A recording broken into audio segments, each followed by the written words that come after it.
अपने हकों के लिए लड़ रहे। मैंने हमारे भाई से बहुत सारी बातें आपके आंदोलन के विषय में जानी, किस तरह से 13 साल से आप लोग एक एक पल जो है इस आंदोलन में, इस संघर्ष में, जो ये भी एक आंदोलन ही है, पेट को पालने का आंदोलन है जो आप अभी तक चला रहे थे नौकरी के रूप में। 13 साल से आप काम कर रहे हैं। 13 साल में जो 13 साल पहले चीज 100 रुपए की थी, आज वो मार्केट में 300-400 रुपए की होगी। मेरे अच्छी तरह याद है कि बहुत सारी ऐसी सामान है जो 13 साल पहले 50 रुपए के मिल जाते थे, आज वो 250-300 रुपए के मिलते होंगे। ये कैप भी उसका उदाहरण, जो सर पे हमने कैप ओढ़ रखी है, आजकल मार्केट में ये भी 200-300 रुपए की मिल रही है, पहले 20-30-50 रुपए की मिल जाती है।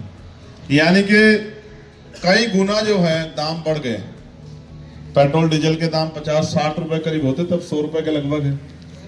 आधे का फर्क, आधे से ज्यादा जो है दुगनी कीमतें हो गई है। लेकिन आपकी तनख्वाह के बारे में जान के मुझे बड़ा अचरज हुआ कि आप वहीं के वहीं जहां से आपने शुरुआत की थी। फिर एनपीएस के नाम पे घोटाला कर दिया, 800 करोड़ रुपए का घोटाला भी हो गया। हर महीने उसमें से 10% आपकी सैलरी भी वो काटते रहे। 13 साल, राम जी को भी 14 साल का वनवास था। कल तो मैं सोच रहा था कि भाई अब तो राम आ गए हैं, तो अब मुझे लगता है कि किसी की जिंदगी में कोई समस्या नहीं रहेगी।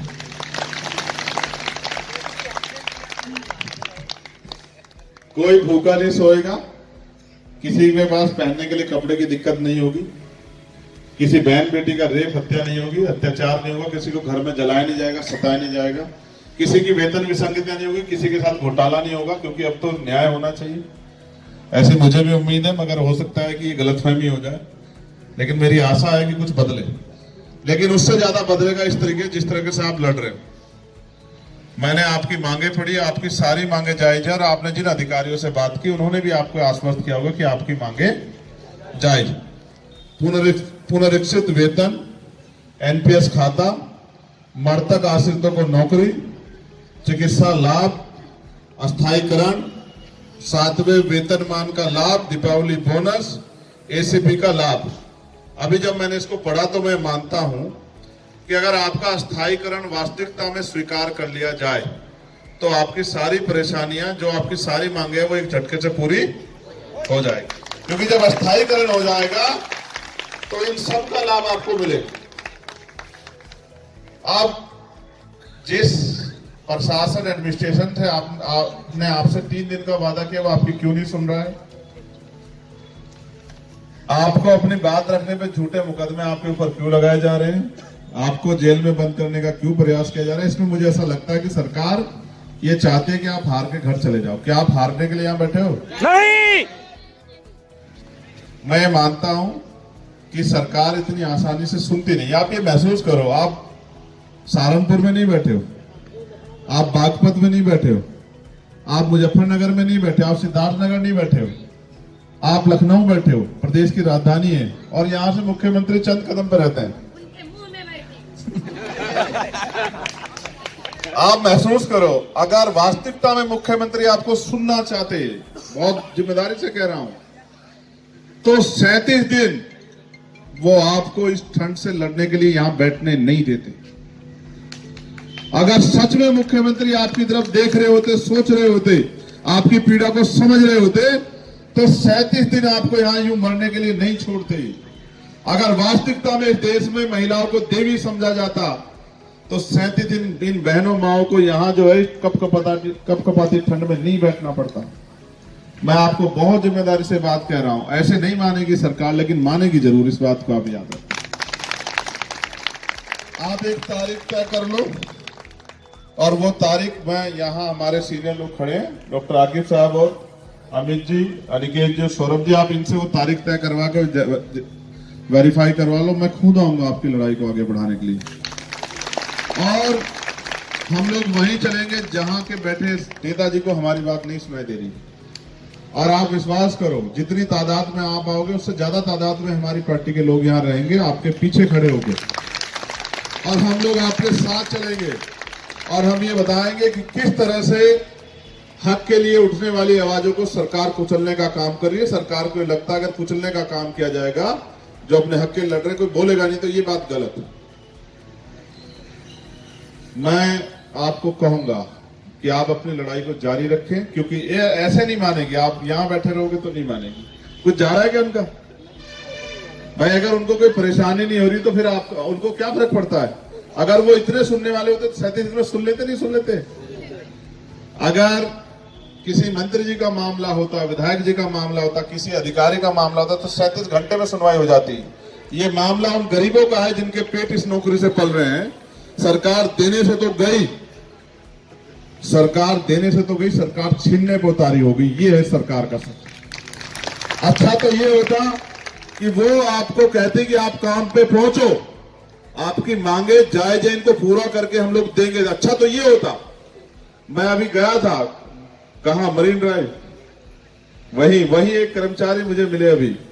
जैसे मैं उतरा तो मैंने उनसे पूछ रहा था कि भाई कुछ समस्या अपनी बता दो क्या। तो उन्होंने कहा साहब हमारा धरना चल रहा है वहां। तो मैंने कहा वहां तो मैं जाऊंगा, लेकिन मुझे एहसास हुआ कि इन हालातों में भी हमारे लोग नौकरी करने के लिए मजबूर हैं। और जो आवाज उठा रहे हैं उनका मैंने सुना ट्रांसफर कर दिया गया है। कहा? बादलपुर, वही नोएडा के पास। चलो वहां तो मैं हूं, वहां तुम चिंता मत करो, वहां की टेंशन मत लो। मगर ये सही नहीं, ये सही नहीं। ये तो दिखावे के लिए सफाई करते हैं, कूड़ा फेंकते हैं और फिर झाड़ू से उसको साफ करके दिखाते हैं। ये है। लेकिन असल ये है जो इस जिंदगी में अपने घर को चलाने के लिए, इस काम को करने के लिए मजबूर। मैं आपकी जायज मांग जितनी भी है मैंने पढ़ी, और मैं आपकी मांगों का समर्थन करता हूं। और मैं आपको विश्वास दिला कहता हूं कि आप एक तारीख तय कर लीजिए, उस दिन ऐतिहासिक आंदोलन होगा। और जो नहीं भी सुनना चाहता उसको आपको सुनना पड़ेगा, क्योंकि बेटा होने के नाते, माँ का भाई होने के नाते, इनको सड़क पर बैठ के देखना मुझे स्वीकार नहीं। माए सम्मान के योग्य होती, का सम्मान होना चाहिए। और ये जो भाई, मैंने अभी पूछा, कोई बागपत वाला यहाँ बैठा है, कोई सिद्धार्थनगर वाला यहाँ खड़ा है, और भी सब लोग पूरे प्रदेश से चल के यहाँ आए हैं। आगे तो नौकरी मिले ना मिले, लेकिन जो है उसको भी छीनने का प्रयास हो रहा है। मैं आप सबको भी विश्वास दिला कहता हूं, आप ये मत समझो लोकतांत्रिक देश है, लोकतंत्र है, जनता को सुनना पड़ेगा। आपकी मांग सुनी जाएगी, आप विश्वास करो। बस एक दिन मजा तब आएगा जब सब लोग, क्योंकि देखो कहते ना कि दरख्तों के कटने का किस्सा ना होता, कुल्हाड़ी में लकड़ी का हिस्सा ना होता। अगर हमारे लोग गैर जिम्मेदारी ना करे तो ये सरकार एक दिन में आपकी बात मान लो। आप तारीख तय कर लेना क्वेश्चन और बता देना। मैं वादा करके कहता हूं उसी दिन हल हो जाएगा। और मैं आज के बाद जहां भी जाऊंगा, रोज मेरी सभाएं रहती है उत्तर प्रदेश में, कहीं ना कहीं मैं मीडिया के लोगों में हर दिन आपके मामले को उठाने का काम करूंगा। रोज सरकार से सवाल पूछूंगा। कर्मचारी एकता, स्मारक समिति लखनऊ कर्मचारी एकता, उनके बच्चों के पेट का निवाला काट के उनकी मेहनत की कमाई से 800 करोड़ रुपए का आपने घोटाला किया। आप अपने आप को ईमानदार कहते हो, और वो लोग सड़कों पर बैठे हैं और आप लोग यहाँ बड़ी बड़ी बातें कर रहे हो। तो ये जो झूठ है, इस झूठ को बेनकाब करने का काम भी आज के बाद हम लोग करें। मेरा पूरा समर्थन आपके साथ है। आप सौरभ जी से बात करके तारीख तय कर लेना। और अनिकेत जी यहाँ खड़े, मैं विश्वास लगा कहता हूँ उसी दिन सरकार को पता लग जाएगा कि कर्मचारियों के साथ हम सब लोग खड़े। आपके लिए मंगल कामना, आपके हौसले की दाद देता हूं। ये देश वो है जिसमें शहीद आजम भगत सिंह पैदा हुए, जिन्होंने हंसते हंसते फांसी का फंदा चुमा। आजादी ऐसे नहीं मिली भाई, बहुत कीमत चुकानी पड़ी। आज हम आजाद हैं, आज हम यहाँ बैठ के अपनी बात रख पा रही है। अधिकार हमें संविधान ने दिया है।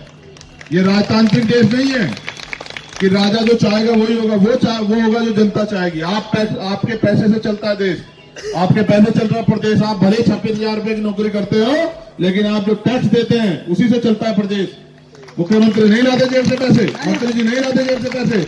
आपकी मेहनत की कमाई से जो आप कमाते हैं उसका 90% इसी प्रदेश में खर्च होता है व्यवस्था के रूप में। आप जो पैसा खर्च करते हो किसी भी इंस्टीट्यूशन के जरिए, चाहे आप किराए में खर्च करो, सामान खरीदने में खर्च करो, कपड़े खरीदने में, ये जो तमाम टैक्स लगे हुए हैं वो पैसा जो सरकार, उससे सरकार चलती है। हमारा पैसा इधर से भी खा रहे हो घोटाला करके, और हम जो टैक्स में दे रहे हैं उसको भी खा रहे हो, लेकिन हमारी तरफ नहीं देख रहे। तो ये सरकार हमारी तो नहीं हो सकती।